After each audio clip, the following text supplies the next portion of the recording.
خب بسم الله الرحمن الرحیم. سلام و درود خدمت تمام همراهان عزیز. امید که جور صحتمند و سر حال باشین. سید مجتبی احمدی هستم و امیدوار هستم که جلسات قبلی کورس PHP مرا دنبال کرده باشین و جلسه پنجم خود آغاز میکنیم.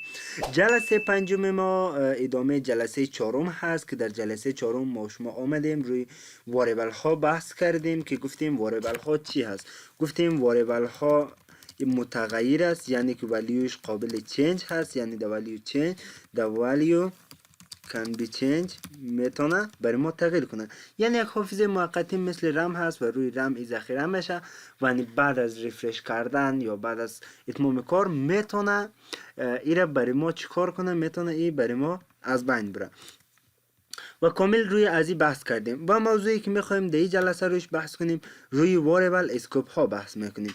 واریبل اسکوپ هم میخوایم که رویش امروز بحث کنیم.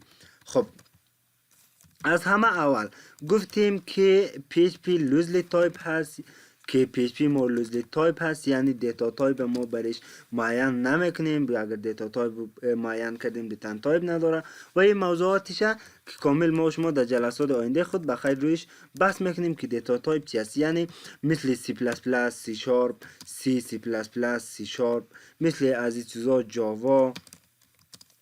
شما نمین که مثلا وقتی خواستین یک مثلا واریبل اینجا دیکلیر کنین، بیاین اینجا مثلا بگین واریبل ما int x ما مثلا مساوی به چند باشه، مساوی به 1 باشه، یا مثلا فلوتینگ پوینت باشه، میگم فلوت ما مثلا 2.3 باشه یا مثلا 2.4 باشه، یا میگم که استرینگ ما مساوی مثلا استرینگ x ما مساوی به احمد باشه. یعنی شما نمین ای تو بری از این دیتا تایپ معین کنین. یعنی PHP ما چی هست؟ PHP ما لوزلی تایپ هست و شما هیچ وقت برای از این دیتا تایپ استفاده نمیکنین. کورم باز بخیر در جلسه بعدی خود نه، در جلسه بعدیش روی دیتا تایپ ها بحث میکنیم. خب میایم روی واریبل اسکوپ ها بحث میکنیم. واریبل اسکوپ چی هست؟ واریبل اسکوپ یعنی امو محدوده یا اندازه‌ای که واریبل میتونه در خود اختصاص بده، یعنی امو اندازه معینه یک واریبل باشه. یعنی تا کدام اثر میتونین شما از این استفاده کنین، یا مثلا حدود از زنجیرش میشه واریبل اسکوپ. وقتی ما روی واریبل اسکوپ روی PHP بحث میکنیم میگیم واریبل اسکوپ ما که هست، واریبل اسکوپ ما سه نوع است. میگیم لوکال هست، گلوبال هست و استاتیک هست. خب لوکالش چیست؟ لوکالش ما در جاوا اسکریپت در کورس قبلی خود که جاوا اسکریپت بود آمدیم در اونجا هم روی اساسات پروگرامینگ روی واریبل ها بحث کردیم. گفتیم واریبل چی هست؟ گفتیم که واریبل فقط یک حافظه موقتی یا یک متحول است که میتونه ولیوش چنج شوه و شما از او استفاده میکنید. خب الان ما میایم روی ازی بحث میکنیم که فرق بین از هر دو چیست. ما گفتیم در جاوا اسکریپت ما لوکال واریبل ها داریم و گلوبال واریبل ها داریم که گفتیم لوکال در داخل یک فانکشن که وقتی ذخیره میشه تو دیگه او بیرون از فانکشن استفاده نمیتونی. یعنی you cannot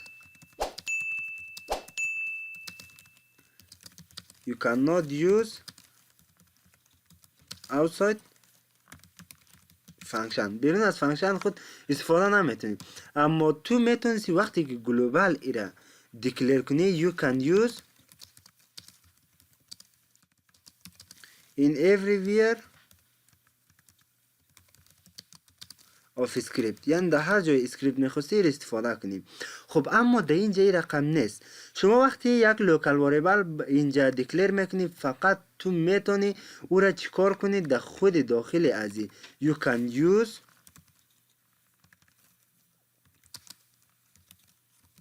inside فانکشن، در داخل فانکشن استفاده کنی. و وقتی که گلوبال ایره استفاده کنی you can use outside function.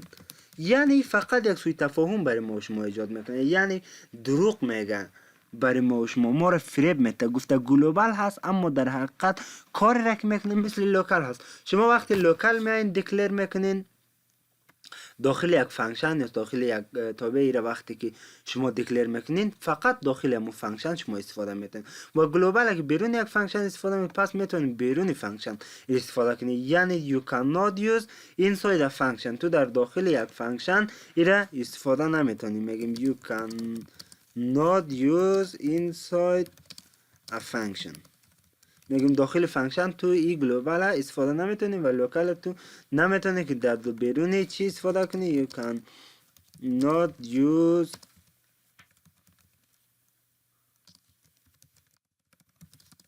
outside function.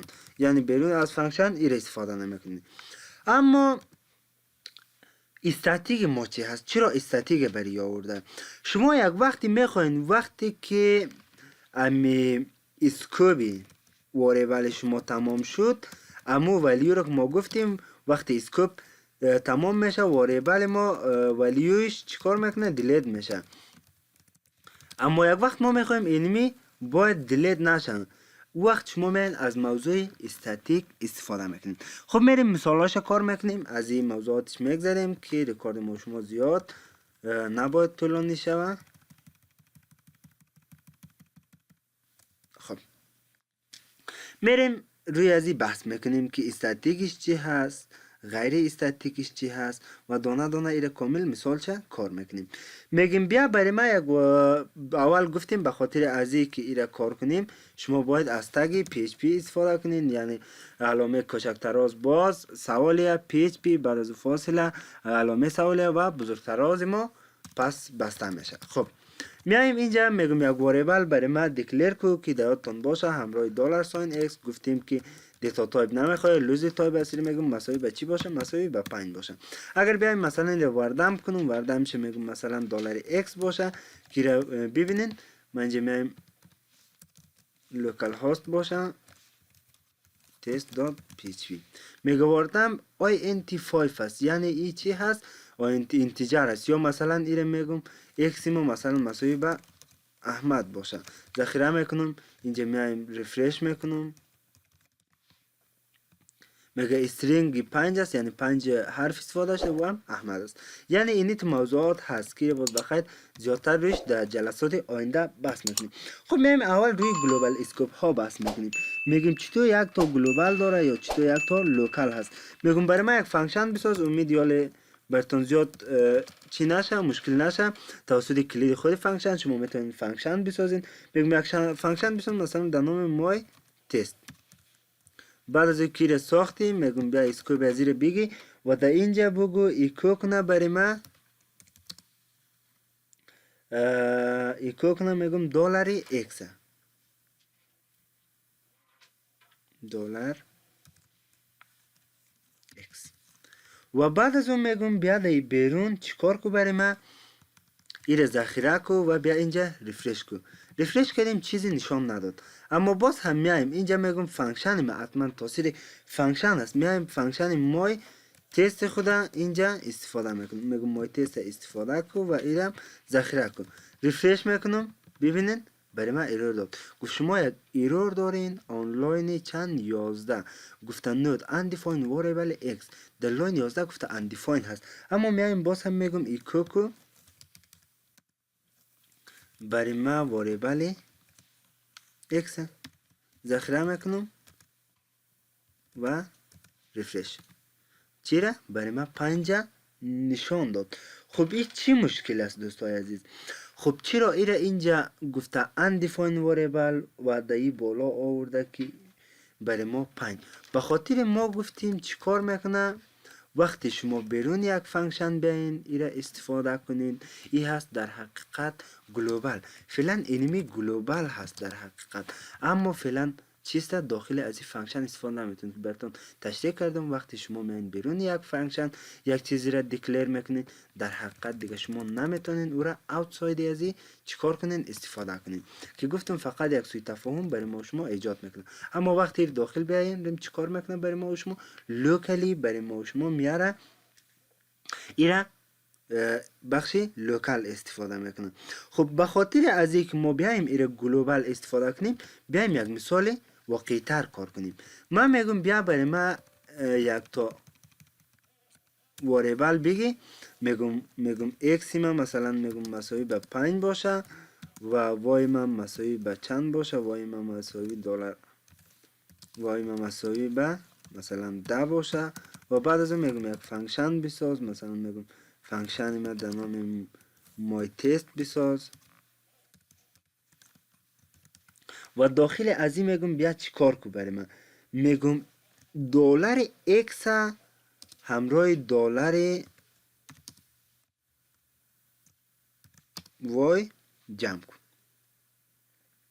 دلار وای و میگم هر دویش پس برای من دوای بگی ذخیره کن، دلار وای مساوی است x جمع وای، ذخیره میکنم و اینجا میگم ایکوکو دلار وای بریم دلار وای ذخیره میکنم و اینجا من فانکشن مای تست خدا استفاده میکنم ذخیره و میایم اینجا ریفرش میکنم، باز همین رو داد، گفتم لاین 14 اندیفاین وریبل و آخر هم صفر برای ما بازگشت داد. چرا دوستای عزیز؟ به خاطر از اینکه برای ما شما این موضوع رو آورده، چون که این فعلا چی هست اینجا برای ما شما میگه این کوکو برای من دلار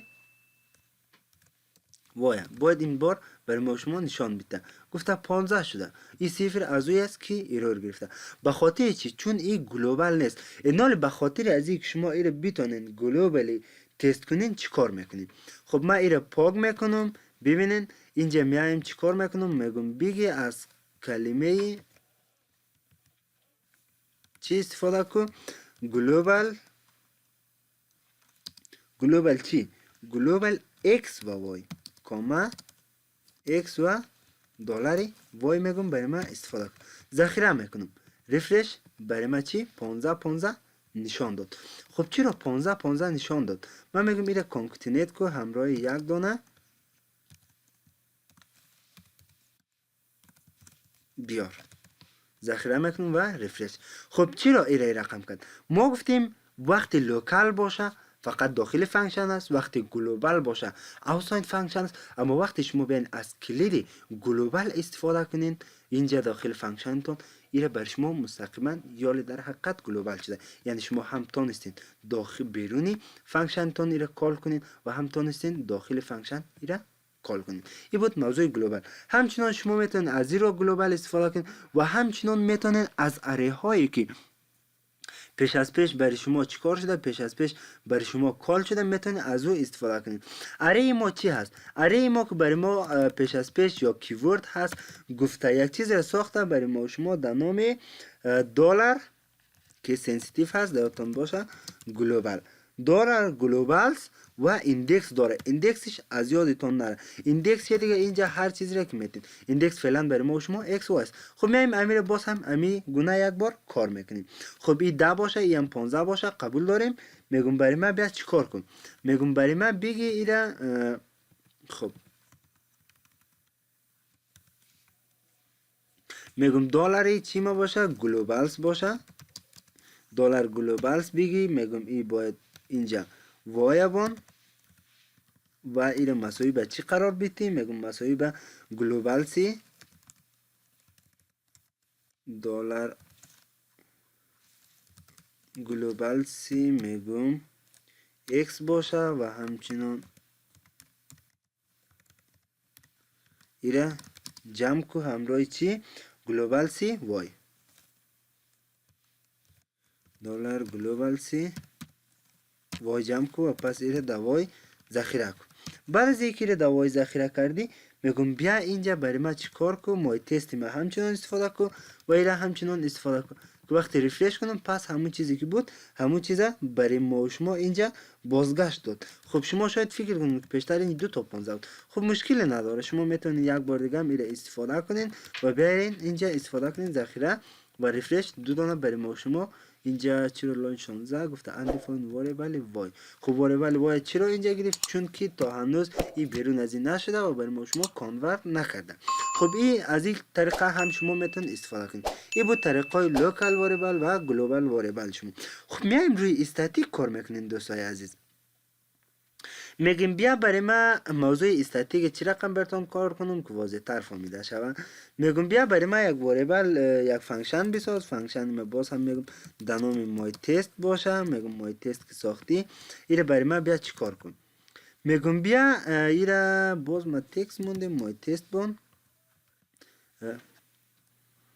خب ما گفتیم که یک فانکشن بساز. برای ما فانکشن ما باید در نام مای تست باشه و بعد از اینکه تو مای تست ساختی میگم داخلش بیا میگم x هم مساوی به چی قرار بدی؟ دلار x ما میگم مساوی به 0 قرار بدی. بعد از اینکه تو اینو به 0 قرار دادی میگم چیکار کن؟ میگم ایکو کو برای ما دلار x ما دلار x برای ما ایکو کو و بعد از اینکه دلار x ایکو کردی میگم x ما بیا چیکار کن؟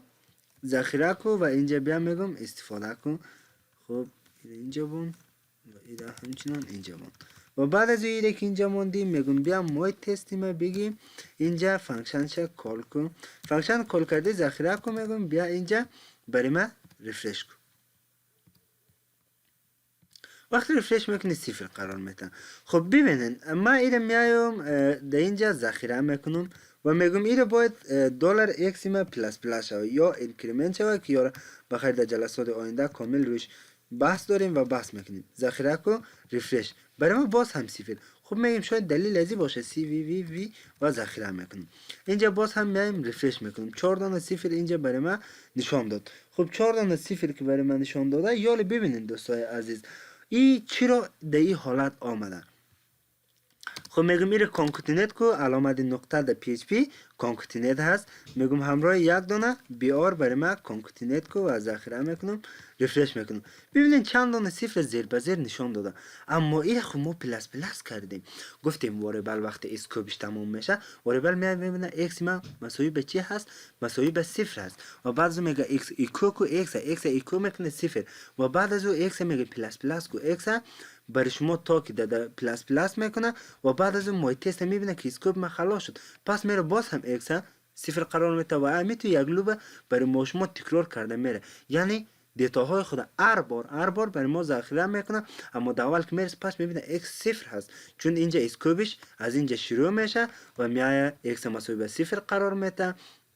بعد از ایکو میکنه x 0 نشان داده میشه و بعد از x پلاس پلاس میکنه که یک شو باید و اینجا میبینه که والا ما باید اول 0 نشان بدیم بعد از او را یک کنیم. 0 نشان میده اما میبینه که اینجا ما چیکار کردیم اسکوپ ما در اینجا تمام شد باز هم اثر ما x 0 قرار میده. خب به خاطر از اینکه از این جلوگیری کنیم و ذخیره شود میای از کلید چی استفاده میکنی؟ از کلید استاتیک x استفاده میکنی و وقتی که ذخیره کنی ریفرش کنی 0 1 2 3 4 و هر چقدر امیتو شما بگیرین کپی کنین کنترل سی وی وی وی و ذخیره میکنیم ریفرش میکنیم برای ما شما این میتو نشان داده میره و امید که چیزی یاد گرفته باشین و براتون مشکل نمونده باشه و همچنان منتظریم از این هستم که اگر چینل ما رو سابسکرایب نکردین سابسکرایب کنین و علامت زنگوله رو بزنین تا از ویدیوهای جدید ما با خبر شوین و منتظر کامنت های ناب شما هستم و به خاطر حمایت بیشتر از ما لطفا ویدیوهای ما رو لایک کنین و همچنان شیر کنین تا جلسات بعد. خدایا رو نگهدار شما.